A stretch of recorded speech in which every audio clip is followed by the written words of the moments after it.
Next, we're looking at a mummy portrait of a man, although this would probably be a daddy portrait of a man. And yes, we're back to ancient Egyptian humor.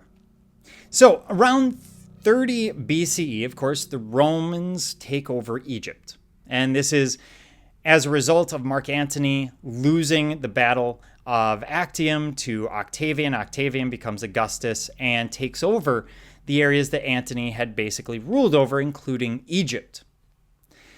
So they're going to continue. The Romans in Egypt will continue this practice of mummification.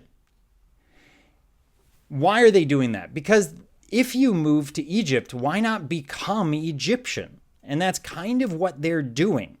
And they're doing this instead of the use of death masks. What we're seeing are these portraits that are going to be created typically in encaustic or tempera. Encaustic is mixing wax with pigment and then applying it to the surface of either the sarcophagus or directly to the mummy. Why wax? Because the wax will last longer.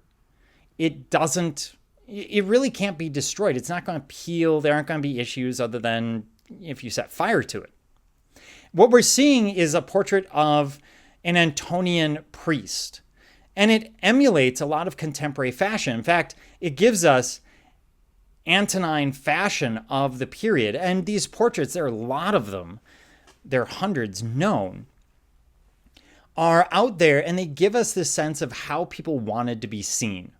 There is some argument about whether or not these were portraits done in life and then used in death, or whether or not these were done when they passed. We do see an enormous number of very young people being depicted, children, etc., which would indicate that it might be something that's done at the time of passing, which means the artist has to move fast, and this would be a very interesting business to be in. We see a great deal of skill. Here we see a recreation versus the portrait, and we can see incredible realism. In fact, a sense of realism that we tend to associate more with the Renaissance than with the classical world. We see an understanding of color theory, an understanding of perspective and ratio that we don't typically associate with the Greeks and the Romans. If I were to show you this today and tell you that this was from the Renaissance or the Baroque, you would probably say, yeah, absolutely, I believe you, apart from the use of the materials.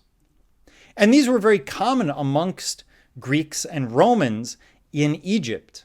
So here we see a variety of different portraits, some of them from the senatorial class, shown by that stripe of violet or purple, some of them by wealthier individuals, but we get a sense of hairstyle, of jewelry, of generally how people want to be remembered. And remember, in death, we want to be remembered at our ideal, not at some point when we are decrepit and falling apart in life.